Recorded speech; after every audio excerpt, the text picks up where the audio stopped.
Ladies and gentlemen, welcome to the 3-0 Take, where we talk all things Major League Baseball. Here's Kyle Corwin and Nate Reyes. It all starts right now. Welcome back to the 3-0 Take, presented by Big League Chew. This is episode 310. I'll be your host, Kyle Corwin, and I'm here with Ryan Ripken. No Nate today. Ryan, how you doing? I'm good. How are you? This feels weird. You know, running solo with you, Kyle. I'm a little nervous, a little anxious. Maybe Nate's the glue. He's definitely missed today. He'd be pleased to hear that. He would be. Well, I hope he listens to this. Then I thought that was a good compliment. He might. We'll see. He's reason we don't have Nate today is because he, as he made clear last episode, he was in Atlanta this weekend for, I believe, a bachelor weekend, and went to a Braves game or two, possibly. I think it was just the one.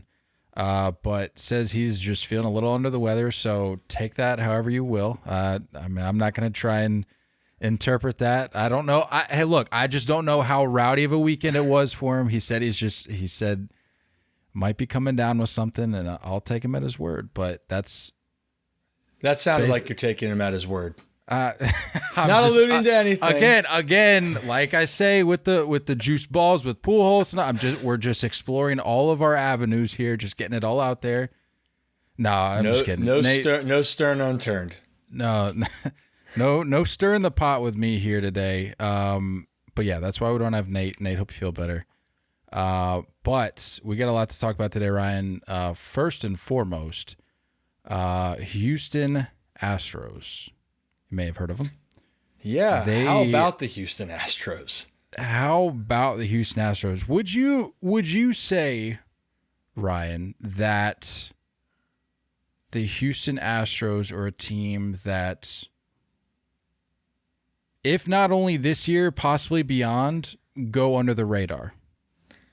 Absolutely. And I think, well, let's look. They went through being the most controversial team, and probably they still are. People have a very strong opinion for Houston still to this day, especially if you are a Yankee fan. That hits deep. You know, there's a lot of frustrations. I know in LA, Dodger fans feel the same way. But you can't knock what they're doing. And what they're doing and what they've continued to do is put an extremely productive team on the field every year. And what we just were talking about before we started, Kyle, is, they have some extremely good pieces that I feel like no one's talking about. And that is something that I've never heard that they could possibly have an MVP type caliber player on their roster and the Cy Young on the same team. And most people might not even realize it. Yeah, and really the whole reason we're starting off the episode today with the Houston Astros is because if you hadn't heard, they within the last week clinched a spot in the postseason, which to no surprise to anybody, that was anticipated. It's their sixth straight year heading to the postseason. Last I checked, they're on pace for like 105 wins, which, if I recall, would be second most to only their World Series year. Oh, they're for the franchise, for franchise history. So I bring it up just to acknowledge that, yes, we have another team in the postseason, but then you dig a little deeper, like you were just saying, Ryan. You look. I mean, to be honest with you really don't have to dig all that far to see these pieces. But like we were talking about, I just don't think they're getting talked about enough. Like Justin Verlander, who's been having a great year, somehow I say comes out of nowhere, even though I don't even think that's an accurate way to describe it, and basically usurps Dylan Cease for the Cy Young favorite. And for Vegas odds, they've got him at the top. Absolutely. And that's the crazy thing is, if you look at all of what they've done, that's a surprising thing. And actually, it shouldn't be surprising. And I think, and maybe they're going under the radar because people just expect that Houston's going to be a good team, but then people maybe don't follow them as closely. Houston through and through has been the best team in the American League. They are the best right now. They've been the most consistent all year round. And Justin Verlander is proving once again that age is just a number. He's an extremely talented and generational pitcher. And he is going to, when was he turning 40 again, Kyle? I believe February. So he hasn't even hit 40 yet, but it feels like he's been pitching in the major leagues for what seems like 3 decades. And arguably, this could possibly be one of his best seasons, and it could go down in his twilight years. So you're right. What Houston is accomplishing, and I think I've maybe mentioned it before, Houston deserves its due. And, there are so many pieces that they have that's made them successful. And whether or not you like the team is irrelevant. Because what is relevant is that they are an extremely talented team. And we know, Kyle, we're just talking about what are some of the other pieces that we have. You were talking about the quality starts record. Yeah, I mean, Houston, like you said, love them or hate them, they've been in the headlines recently. Framber Valdez set a new Major League single-season record with his 25th straight quality start. And I know to the average fan who may not care about these things as much, they may look at that and go, like, okay, awesome. Did they result in wins? What are his strikeout numbers looking like? Where is he at in the Cy Young race? It's like you have to be able to look past all of those things and recognize what it takes to be able to accomplish something like that, regardless what the results of those games are. The fact that he's able to give you that consistency is huge. Yeah, and that's the point that is the point, consistency. And right now, Kyle, if we were to say anybody who's a fan out there, but Kyle, since just you and I'll ask you the question. If you know that you can have a pitcher that's going to give you a quality outing, that's going to keep you in a game for that many games, just 25 quality starts. So 25 starts, and typically, what's a starting pitcher getting now? 30 to 35 starts, if you're lucky? Yeah. Right? Relatively speaking. So would you take 25 times that you have a pitcher that's giving you a chance to win? Yeah, I would take that. I think I would take that. Look at throughout all of Major League Baseball right now where people complain or get irritated or frustrated with consistency in the pitching department. But that's why Houston is playing so well, because that's another player that no one's talked about that's not going to win any awards, but is a big component to what they're trying to accomplish. So, and also like offensively, and we touched on it for a second, but Alvarez, I mean, he might be the most untalked about superstar at post All-Star break. Like the hype was all for him, Kyle, before, but I think people are forgetting it. Isn't he? He's hitting around 300 right now with, 37 home runs. When he first arrived on the scene, I'll give credit to these people. There was a fragment of baseball fans who I guess were more in tune with his capabilities and what he was projected to do. They were saying that he could be one of the best hitters in baseball, if not the best hitter in baseball. Not obviously not career-wise, but just right here and now. They're saying this guy could be the best hitter in baseball.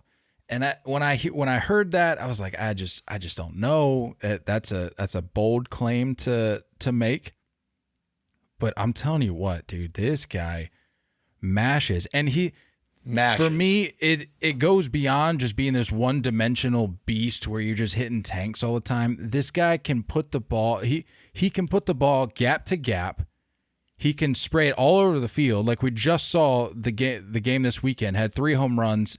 I think one went to left center, one went to right center, and then he ends up pulling one. He had 2 doubles. This weekend for Jordan was just it was a clinic. He had 7 hits, 4 of which were home runs, 2, as I mentioned, 2 doubles, and he had an OPS this weekend of 2.154. And I feel like he's not getting talked about enough. Well, that's the thing right now. Looking at his numbers, and I'm not someone that like wants to dump it or dive in so much to statistically, even though it is nice to reflect on it. But this is the crazy thing for me. I'm looking at it right now. He has 130 hits on the season. He over or almost 50% of his hits are extra base hits. So half the time, almost, when he gets up to bat, he's hitting a double or better. I mean, I'm no expert. I don't need, but that's a number I'll look at and go, you want to talk about value? You want to talk about being an elite hitter, hitting 300, being able to get on base, provide power in an all-around game? Man, and that's what I'm saying. I thought there was so much hype for him earlier in the season. And I think that Aaron Judge and Ohtani get all of the attention for the right reasons. But Alvarez, as you said, he deserves his due. A lot of these guys deserve their due. And Houston, again, if you like them, love them, hate them, get used to them. They're going to be the favorite to come out of the American League. I mean, Kyle, do you think? I mean, they have to be. Yeah, and going back to some of these names, I really wish Major League Baseball, and I'm not putting this on the organization because, I mean, we rag on them all the time about not marketing guys, this or that. Right. I have to give them credit where credit's due. They have made from my perspective at least, they've made a conscious effort to improve that. Getting these guys' faces and names out there so more people, they recognize them, they become more of household names. But I wish Major League Baseball as an industry, like including us fans, were more capable of handling more storylines at once, if that makes sense. Because right now we're so fixated on Shohei versus Judge. And again, like you said, rightfully so. Historic seasons, to each their own. What I'm saying is what's going on in Houston right now. I would say, honestly, what Framer's done, incredible. What Yordan doing, incredible. But for me, the biggest storyline to come out of Houston right now is this Verlander situation. 39 years old, the Cy Young favorite. And I just, like I said, I don't feel like this is being talked about enough. And I feel like as fans, it's so hard for us to think about multiple storylines at once because we just want to have our takes on Judge versus Ohtani and just be done with it. Yeah, and I agree with you. I mean, and again, it's what sells. And you have the big markets. Ohtani attracts an international market. Judge is in New York. They're both doing things that are historical. And we could, whether we jump into Aaron Judge chasing the Triple Crown, which no one is talking about the full Triple Crown part, and that could be maybe a different topic. But Judge is chasing the home run record. Ohtani is a pitcher and a hitter, which is, again, something we haven't seen. But you're right. And I look at other sports and you see how they can individualize and market their players. And I get it. It's a long season for baseball. And maybe that's a point that kind of dips away. But I want people to get their due. And for Justin Verlander, when you have generational talent, you have to appreciate it. And this would be a great story for Major League Baseball to push more, because you hope that something like this happens moving forward, but seeing a pitcher possibly be pitching his best season at 39 years old is special. And that is something, as a fan, that you're talking about. I'd like to hear more about it. Maybe it doesn't sell as much because you're not seeing it's another home run or strikeout from Ohtani and Judge or yada yada. But Verlander just lowered his ERA to 1.78. Is that what you said? Verlander's ERA just dropped into the negatives. No, but that's honestly how it feels sometimes. Like it's truly mind-blowing how, and I'll be the first to raise my hand. I don't feel like I've paid enough attention to this. I don't feel like, as someone on this podcast, I've drawn enough attention to. But zooming out, looking at the playoff picture as a whole, like you mentioned, I think, without a doubt, Houston is the team to beat out of the American League. And I think even with New York entering that conversation there for a good chunk of the season, I think you've seen what's happened to them over the course of the last month and a half. And that raises questions. But with Houston, you just haven't really seen that kind of skid. You haven't seen those same question marks. Pitching, great. Bullpen, I think best in baseball. I think by a wide margin. Offensively, they're doing the thing. There's just really not many holes to fill, and we preach about it all the time. Anything can happen come October, but that anything is going to have to be pretty spectacular if it means Houston not advancing and possibly winning the World Series. It would be an upset unless these next couple of weeks we saw Houston hit a skid. But you're right. What's the biggest thing you want as a team? We talked about it with quality starts. Consistency. When you don't get too high, you don't get too low, and you try to right the ship when things go wrong. You try to make adjustments on the fly.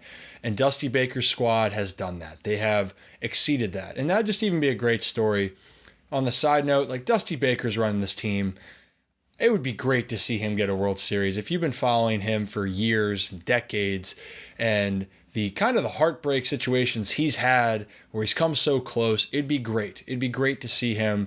But also, if he doesn't, no one should knock how great of a job he's doing. If he never wins a World Series, that takes nothing away from Dusty as a manager, because he is proving his value to that organization, especially taking over after such a controversial time in Major League Baseball. Props, Houston. And this is going to be the corny line coming from Ryan, but like Houston's had liftoff for years. And whether you know it or not, it's been there, and it's going to continue to go for, I think, years to come. That was really corny. Hey, no, it's fine. It's Monday. You're here to bring the positivity. You're here to bring the corny lines. I'm all about it. I'm a big fan. David Price. I feel like we're in this weird spot right now because I was of the understanding that he was to retire at the end of this year, because he literally came out and said, and I quote, "It's just time.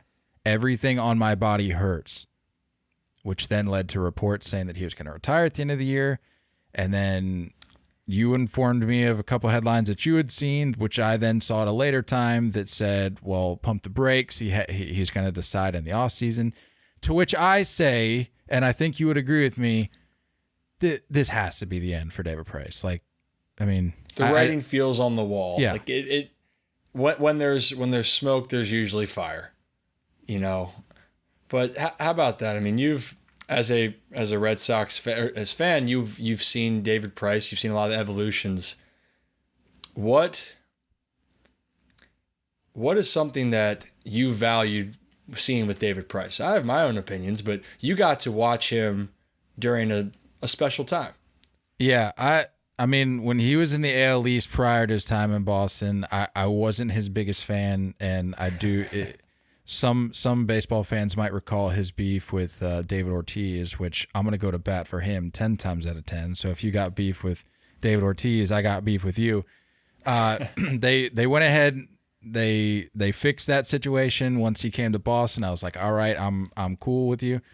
For me, one of the most intriguing aspects of David Price's career was watching him get the postseason monkey off his back in October in 2018, and just watching that unfold and see how he handled himself with the media, because the media was making it almost an annual thing to hound him about his postseason woes, and just watching him really starting with the ALCS moving forward, just watching him take control of those games, and then in turn, once the game was over, to remind the media and really the baseball world, like, you may have forgotten about me, you may think that I don't have any value this time of year, but I'm still that guy. I have the capability to be that guy, and I'm showing you that I'm that guy.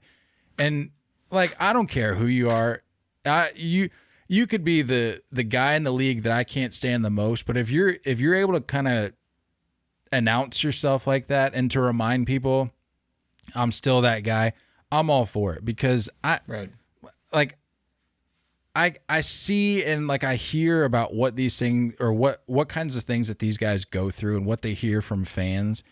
And absolutely, we're all human beings, and for you to kind of have a resurgence or an opportunity to prove yourself and you come through, I'm all about that. And to see him do it on the biggest stage was really cool. And it's just a shame that I feel like his career really took a turn for the worst after that big contract. But he's had his flashes in the pan since then. But I mean, let me ask you. I mean, early on in his career, was looking like a candidate for the Hall of Fame. But I think at this point, it's safe to say that maybe that's not the case. If he's not a Hall of Famer, that's okay. You know, for me, what I want people to appreciate with players, and especially when you see it around, there are so many great players. And sometimes you think, well, maybe you weren't, if you don't get that recognition after your career's over. You know, there's so many great players that don't have Hall of Fame careers that are great, great players. And for David Price's case, when he came up for the Rays, he was electrifying, especially what he was bringing, that energy with the Rays. It was exciting. And then he went through his own problems, and he got the big contract. He had his ups and downs, but he handled himself well. Like you said, to see him overcome some tough times in the postseason to finally to reach and to get past that point was awesome. But David Price has been in the major leagues since he was 22 years old. And to now be, if this is going to be this final chapter, 14, 15 years later, it's truly amazing for him. And hopefully in his case, he can go out being a champion. But whatever it is, I just like to think about it, like, we just don't appreciate someone having this long of a career. And he is, and like the quote, what was the quote? My body hurts. Yeah, it says everything on my body hurts. Everything in body hurts. Especially with that, going through injuries, trying to come back from it, and not everyone has the easiest path back from injuries. And it's hard. It's a grind. You are sacrificing a lot of time. It's your job, but you're sacrificing. And David Price, though, has been out there. He's done his thing. And if this is our final season, seeing him, I've enjoyed the good and bad moments. He was a great professional, out there for years. I will say, hearing this, I mean, we've had guys even before this come out and say that they're hanging it up. But for me, I feel like David Price is one of the first of presumably many moving forward for me that's going to make me start to feel old, because it's like, for as long as I've been watching baseball, at a point where I was kind of locked into it and I can remember, David Price has been one of those guys for 14, 15 years. And when you got guys like David Price coming out and saying, well, I'm going to hang it up, I'm kind of looking in the mirror going, yikes, I'm getting a little up there in age, I feel like, because this is just, he's been a guy where for as long as you can remember, how's David Price doing? Is he still in the league? Yeah, David Price still in the league. And we're going to start, again, for me and probably for you too, we're close there in age. We're going to start seeing these guys that we grew up watching where, like, yeah, I don't have it anymore. You're going to start hearing a lot of these quotes about everything on my body hurting. And I don't know, that's a little sobering. Yeah, it is sober, but that's the reality. And this is the point to get across. Enjoy the players that are here, because it's coming to an end. We talked about Verlander. It isn't going to last forever.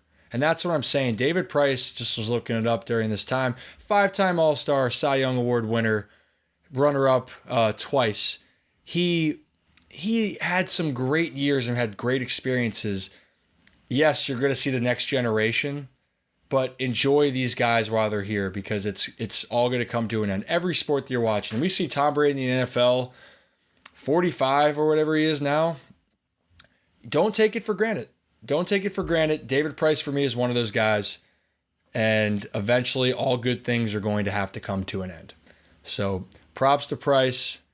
And also, if people were wondering, he has a career 3.3 ERA despite those bad years and despite his injuries. For 15 years, he was very good. Safe to say Hall of Very Good. Yeah, probably Hall of the Very Good. Hall of Very Good. But I think people are definitely gonna, and for me, I know I'm gonna remember him.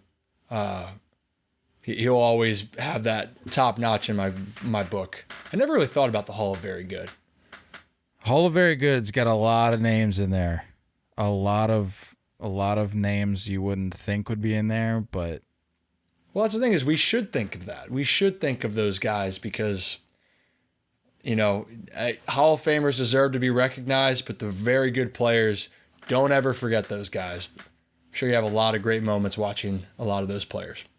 Yeah, like Price, a lot of those guys in that hall are very good. They give us the best 12, 15, even 18 years of their career. And like you were saying, I think that should be recognized. And Price has certainly had his ups and downs, but like we said, it's barring anything crazy, barring any certain team getting hot, we could very well be looking at a 2017 World Series rematch here, and wouldn't hate it.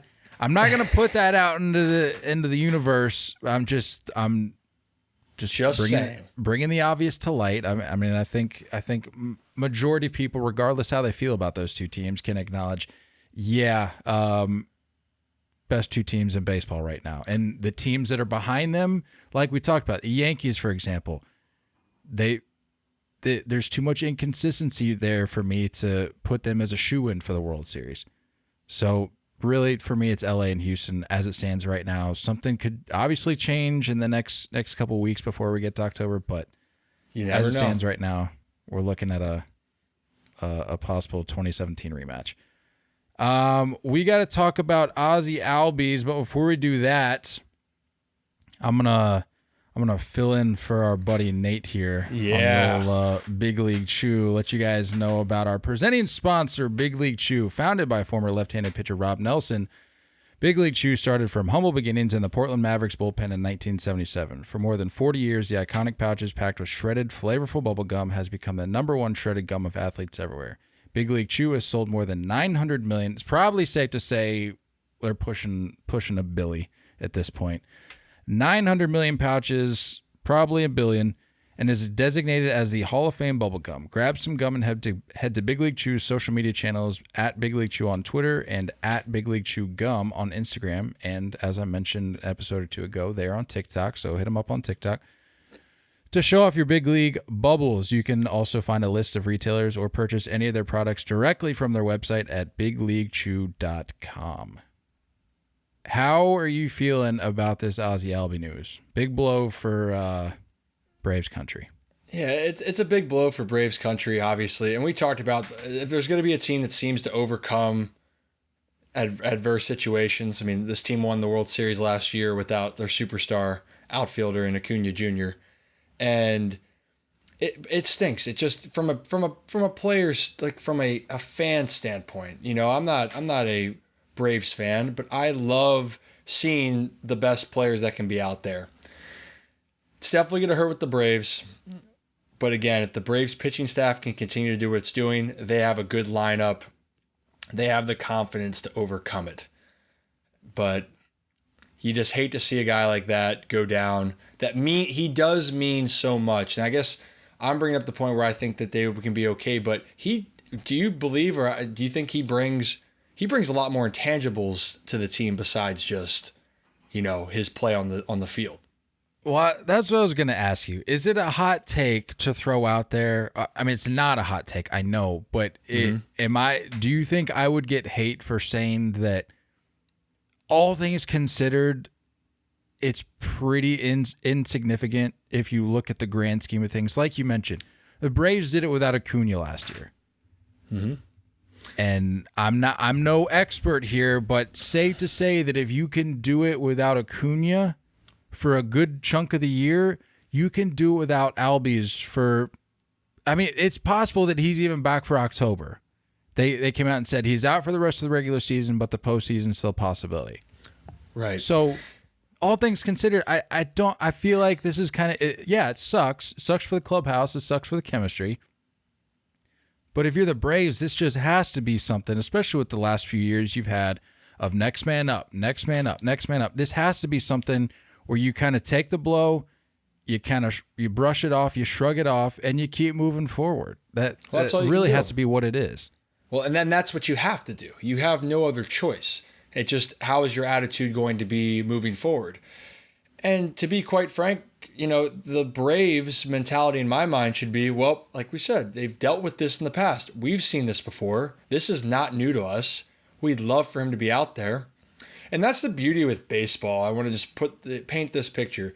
In the NFL, the starting quarterback goes down, and say it's a franchise, he is a main reason why you would go to win the Super Bowl. If he goes down, your odds significantly take a hit. In baseball, it's not that way because you have it's individual matchups. If you think about it, it's the pitcher versus the hitter, and then the players individually have to make the plays that are at them.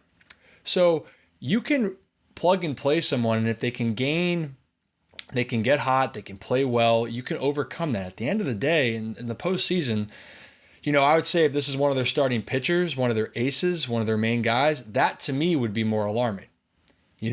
Take away, like we were talking about before, with the Mets, Max Scherzer on the Mets or Justin Verlander with the Astros, losing those guys, that is a dagger.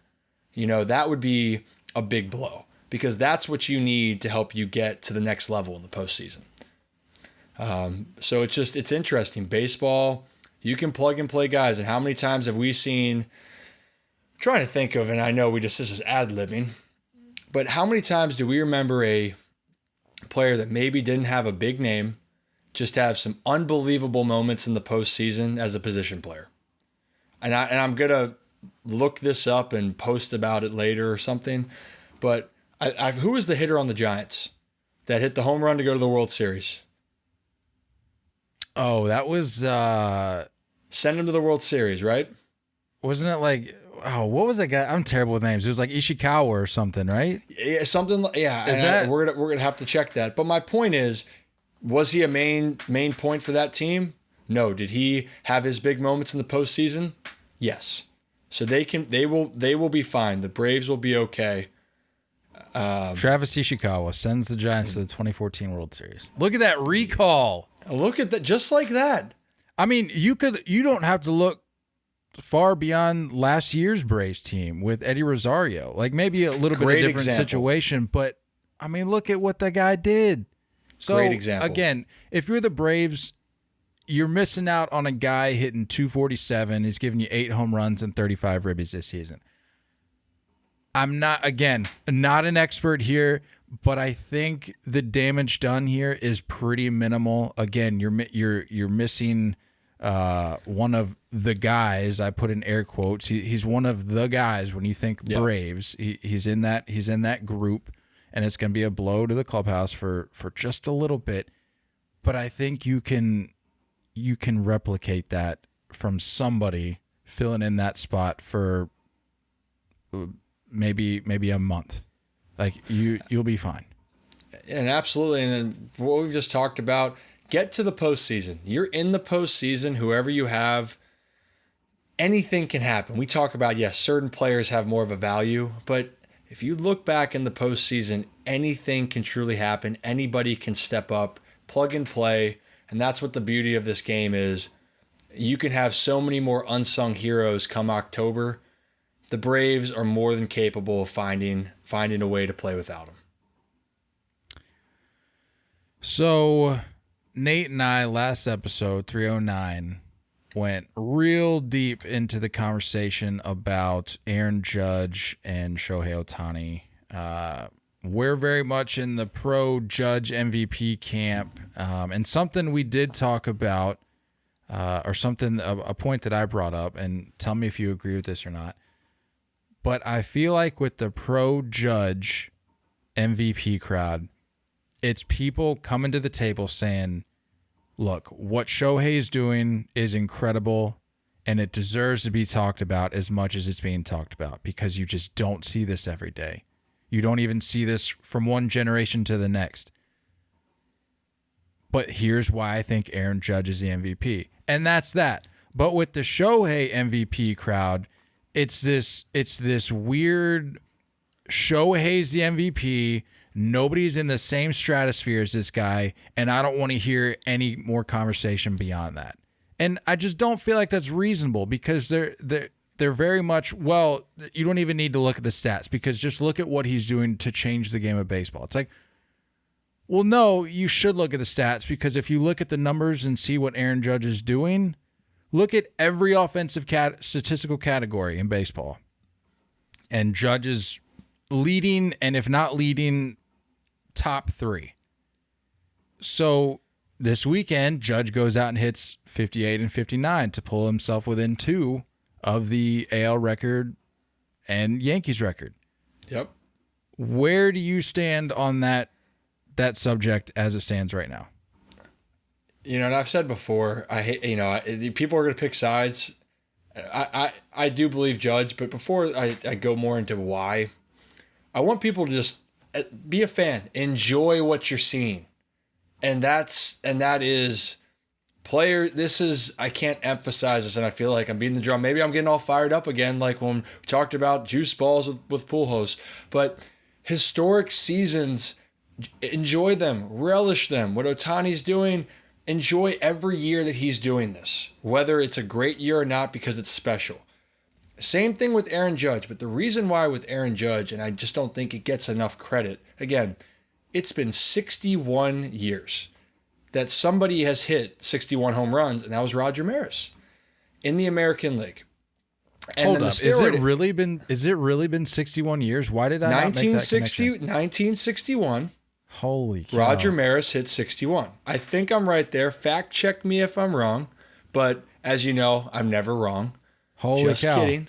1961. Right. 61. There we go. I don't know why. So again, generational. This is something that we have not seen in 61 years.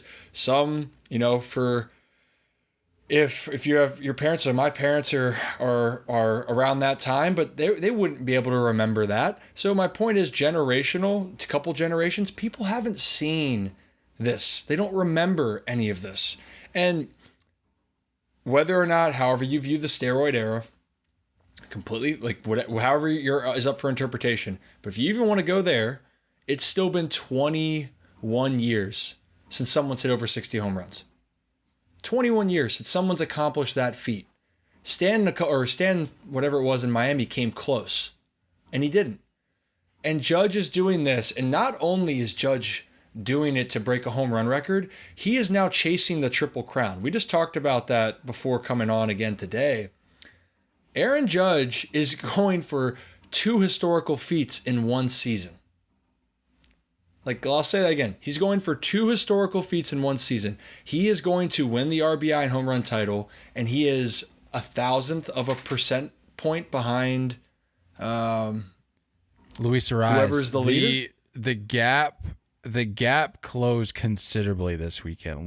Last time we talked about this I guess we talked about it on Thursday. So coming into Thursday's action, I want to say it was, I got it pulled up here.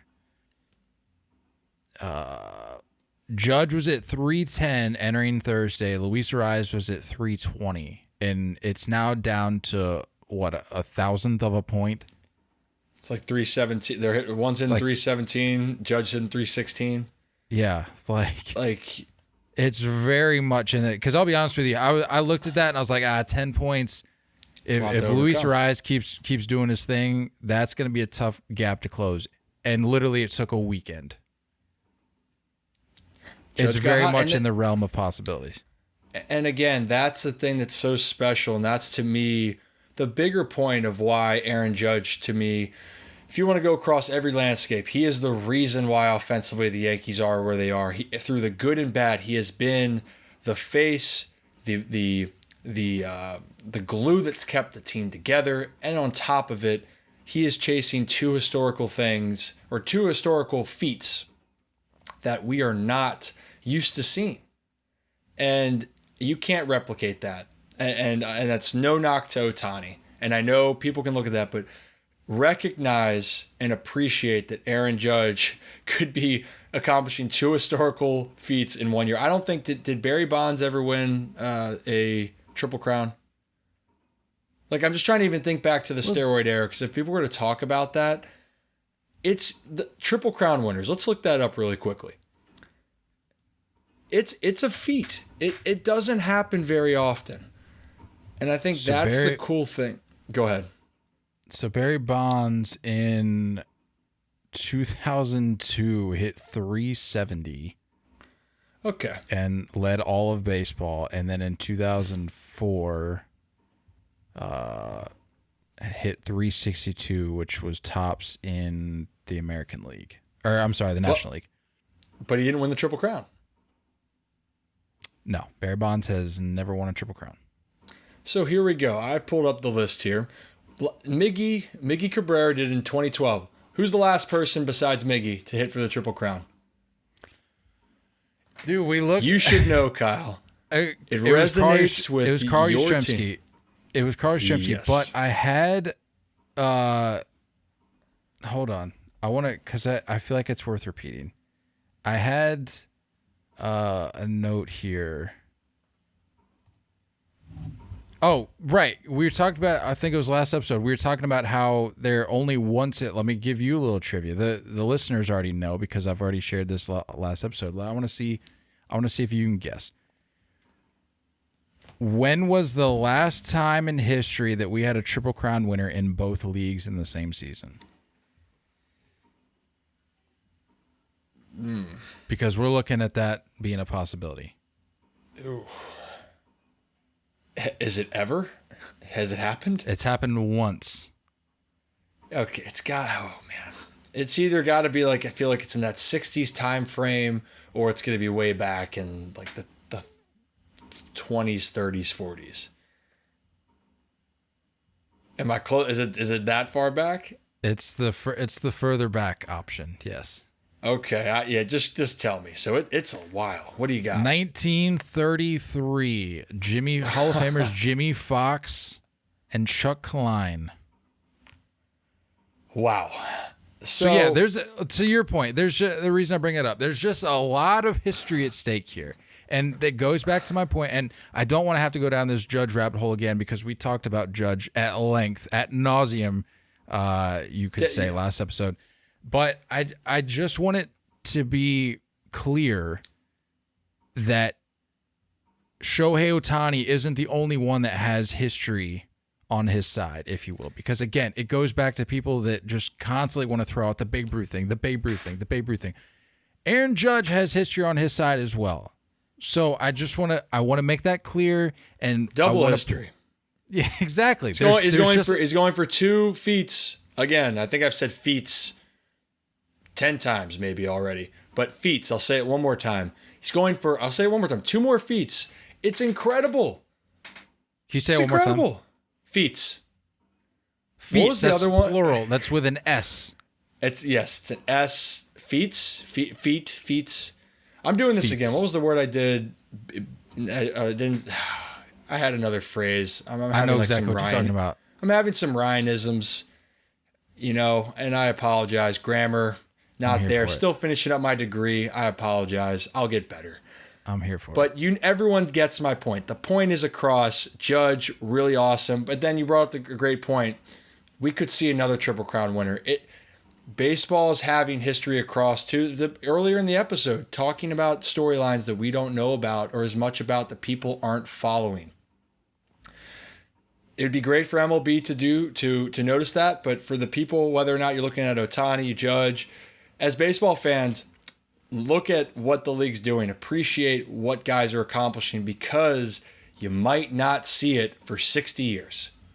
Yeah, basically that's to sum this whole thing up. Just throw the debates out the window. Just enjoy it.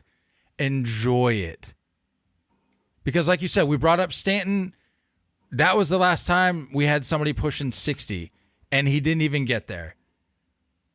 He's going to get there. Aaron Judge is going to get there. Barring a crazy injury, and I wouldn't wish that on him because Aaron Judge is good for the game of baseball. Great for the game. He's going to get there. So just enjoy it. Enjoy what Shohei's doing. What Shohei's doing is incredible. I get it. There's a temptation to want to get caught up in the hot takes. You want to plant your flag on one side or the other. You want to die on one hill or another. I get it. But just enjoy what's happening in baseball right now because you might not see it again. Exactly. Right for me, throw it away. Again, throw it away. I got the harbor nearby. Throw in the debates in the harbor. Enjoy it, guys. Everyone enjoy history. History is cool when you can watch it and appreciate it. I'm done. I'm good now. Sorry.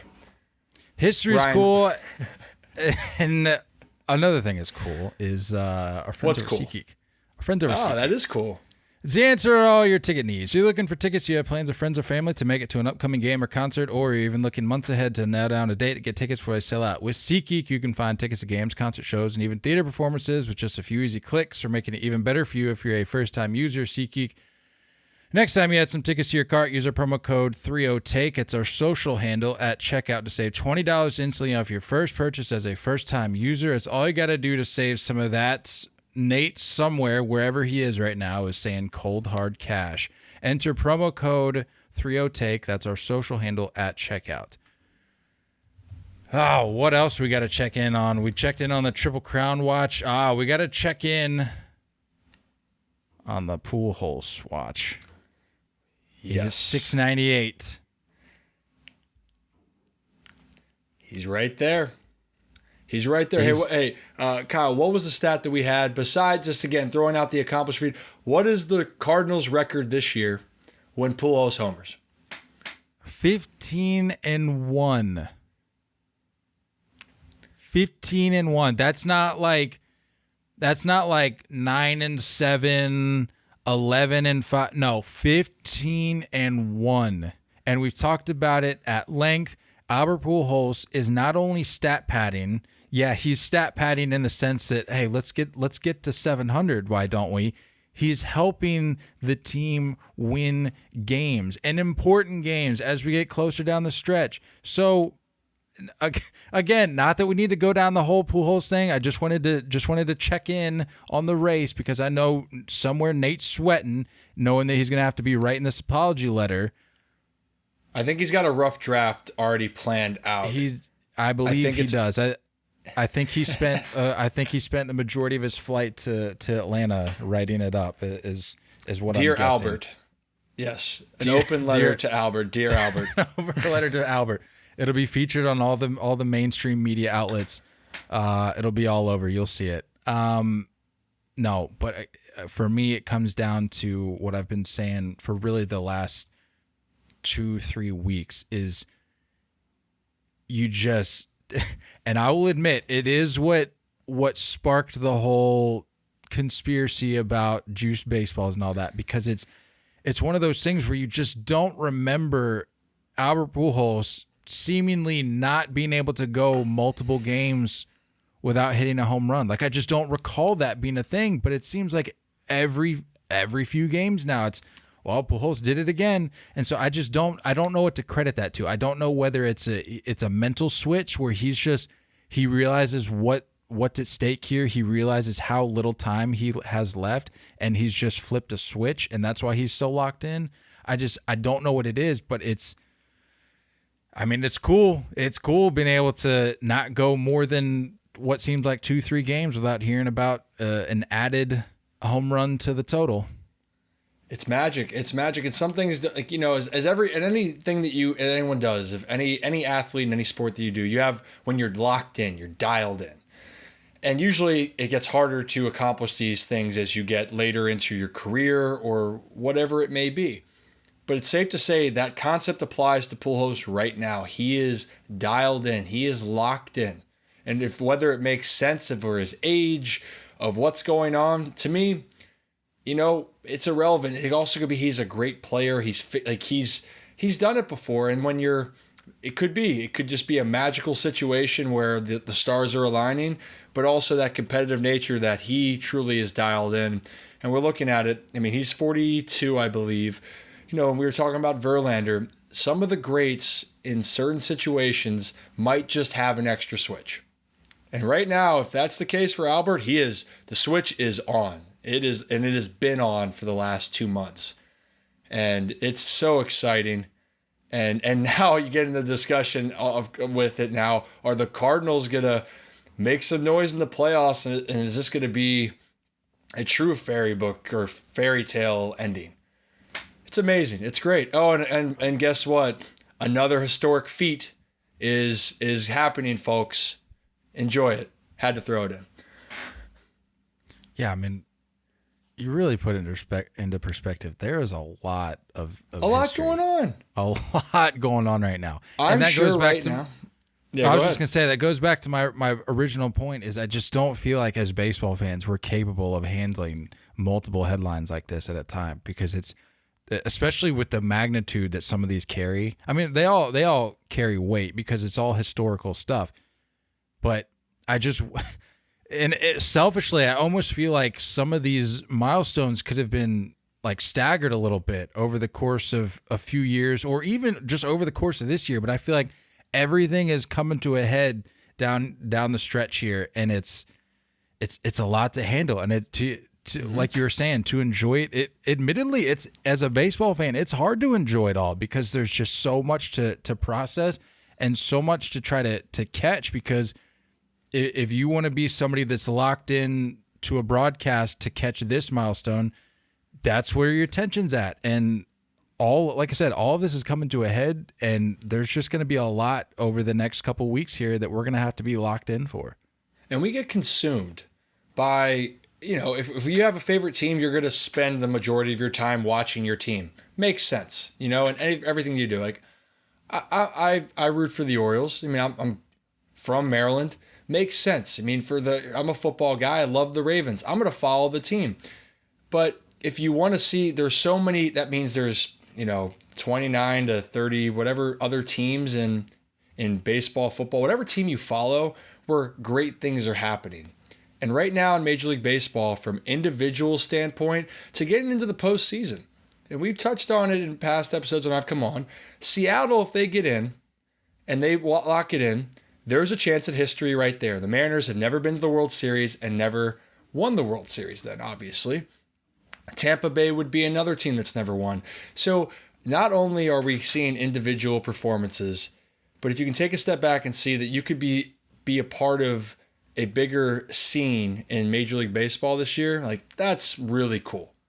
And I mean, also, it might make you feel better if your team's not doing well and you're getting frustrated. Like, I know with Kyle, it's up and down with the Red Sox. Oh, it's very much been down. And I'm worried about you at times.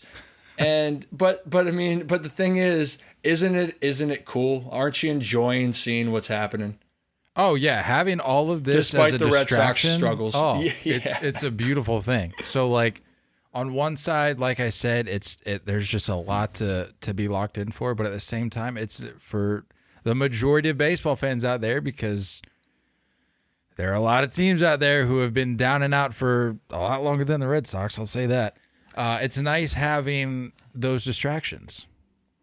Great to have distractions, because again, and if you're lucky to be part of these fan bases that have had success, that's fantastic. But you're right, there are some fan bases that have waited. Talk about waiting generations. They've waited a long time for some good things. Baseball fan, check out the other stuff. That's all I got. That's all I got on that. Even though, That's the beautiful thing about baseball, is you look at it year after year, and somehow it always has the ability to recreate a platform for incredible things happen. And I get it. That goes beyond baseball. That's really sports as a whole. But it's just like every year you're thinking, okay, well, what are the storylines? What are the things we're going to be looking for come September, October? And it's these things. One year it's those things, another year, but every year it seems like there's something new, something we haven't seen before. And like we said, generationally, maybe it's something we haven't seen generationally. And it's just a beautiful thing that it renews itself like that year after year after year. And again, it goes back to the whole throw the debates out the window, at least until November. Like, we can hash it all out when that time comes, but just season's over, state your cases. Because it shouldn't be about, well, I think he's better. Like, well, you're in the major leagues, you're accomplishing these feats. Newsflash, they're both, whoever you're talking about is extremely deserving and talented. And now it can be, you can dive into, it's also long seasons, enjoy it, see what happens. And also, the game has a lot more to offer. And I think that that's kind of where I feel over the last few years, when there's a negative look on the game, is not about broadcasting enough, like you said, for certain accomplishments. But if you love the game of baseball, I promise you, each and every year, there is something happening. You can go and look and find it if you really want to. And that's the cool thing. So we're here. We're in mid-September, the final stretch. And there's so many things to focus on. Closing the book, just got a few items here before we get out of here. Want to give some love to Spencer Strider. Set an MLB record, recording his 200th strikeout of the season in just 130 innings. He beat out Randy Johnson's record for that feat, who did it in 130 and 2/3 innings. So beat him out by 2/3 of an inning. Amazing. Love that. Huh. Another record. More history.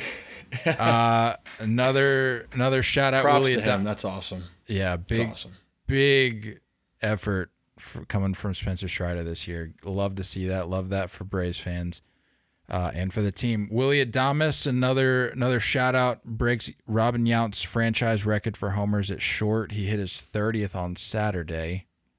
Wow. Love to see that. Love to see that. Quietly having an incredible season out there. It's a smaller market, people don't know, and it's great to see, great for him, and it seems like that's been a perfect fit for those two teams, because I think he got traded last year, correct? Yeah, from Tampa. It's worked out. I think it's been a great trade, and it seems he's really come into his own there. And lastly, here you made sure you wanted me to include this. The Orioles pulling off a triple play this weekend. Couldn't get the series dub. Correct me if I'm wrong. Couldn't get the series dub. No, they did not get the series dub. Thank you for the reminder. But it's still a cool feat. Like I said, the triple plays are not an everyday occurrence. It's awesome. Whether or not there could have been some mistakes on the base paths for opposing teams. Bo, what are we doing, guy? Like, there's no excuse. Ryan, you and I were talking about this before we hopped on. There's no reason why Bo Bichette should be that far off first base. Like, credit to the O's for having the awareness, because a lot of times my third baseman, not but just a couple weeks ago, forgot how many outs there were after recording a flyout, I believe it was. So I don't take any of these things for granted. I would like to think that these guys are aware how many outs there are, but you just never know. So props to the O's for having the awareness to pull this off. But Bo, come on, you got to be a little closer to the bag there, pal. Well, and the quick thing with that, it's a great reminder. At every level, there are mental mistakes. It's not just at the younger levels or the lower levels of anything. Players still make mistakes at every single level. I'm sure Bo had a conversation with the coaching staff about that, and I'm sure next time that won't happen again. But awesome for the O's. Triple plays are cool. Let's make triple plays cool again. Well, they are cool. Slap that on a shirt. And ended on a depressing note, I'm sure, for a couple fan bases. Wanted to bid farewell to the Cubs and the Rangers, having been eliminated from the playoff contention over the course of this past weekend. And I believe there's like one or two teams knocking on the door, so it's possible by the time you hear this, a couple other teams will have been eliminated, but we'll loop back on that on Thursday. But for the time being, the Cubs, adios. The Rangers, adios. It's always next year. Always next year. How do you feel of those two teams? Do you feel more disappointed in one versus the other? I think the Cubs, we talked about this before, they were kind of in that no man's land. You know, they were trying to bring guys in, but things weren't clicking, and you don't know where they're kind of at. So that, whether or not that's more disappointing is up for interpretation. I think the Rangers, for the amount that they spent, and you felt like they were going to make a bigger step, or at least go in a more forward direction, I would take the Rangers. But I am curious now of what they're going to do with the turnover and who they're going to bring in. I think that's something to really watch moving forward. And I think that the expectations are going to rise. I think the Rangers now expectations are they need to get better sooner than later. I think the Cubs are more going towards that rebuild. What about you? I was going to say definitely the Rangers for me. Like if you're the Rangers, you don't make the moves that you did. You don't spend that money to not then follow it up the next offseason, because no reasonable, rational-minded baseball fan looked at the amount of money they spent and expected them to make it to the ALCS or the World Series this year. Nobody thought that. But like you said, to use the phrasing that you did, to make a bigger step, I feel like it's like we're not asking for the World Series here. Like if you're a Rangers fan, you're saying we're not asking for the World Series here, but maybe not being eliminated by mid-September. That's all we ask. And show the improvements. It show that you're making the improvements. Well, the Mariners, we talked about this in the past. Mariners have made those improvements. Houston's there. Texas, you're going to have to get through. Like that division is tough at the top. Those two teams are tough. The Mariners have found a way to seems like they've trended in the right direction. The Rangers now need to follow suit. Yeah, and it's like if you're the Rangers, you certainly don't have to worry about the Angels, because we all know how fraudulent that organization is. But you've seen what the Mariners can now do, and I would hope for the Mariners and for baseball, because we all see how excited baseball fans get when talking about the Mariners, us included. That's another team that you're going to have to kind of keep an eye out for. And it's like you see what's going on out in LA, and it's like, well, we don't have to worry about them, so we should be all right. But it's like, well, here come the Mariners. So if you're the Rangers, please give us a little more next year, because this has been atrocious. We'll see. I'm excited. I'm excited to see. Big off season coming up for them. One would hope. That's about all I got, unless you got anything else you want to add. No, I think we covered just about all we could. Again, different not having Nate here. Nate, wish you are feeling better, and look forward to having you on here to read your open letter to Albert. It's very possible. Then next time we're all together. I'm not saying it's a certainty, but it's very possible the next time we're all together that he can. You never know what could happen. However, it's going to start with Dear Albert, if it does. It has to. It has to. Dearest Albert. It has to open up that way. That's all I got, Kyle. Is it a great day to have a day, Ryan? Oh, we're signing off like that. Yes, it is, guys. It's a great day to have a day. If you haven't had a great day so far, there's the rest, and I hope you have a great rest of your week. Until next time. We love you all, and as always, looking forward to talking more baseball with you guys soon. Until next time, stay filthy.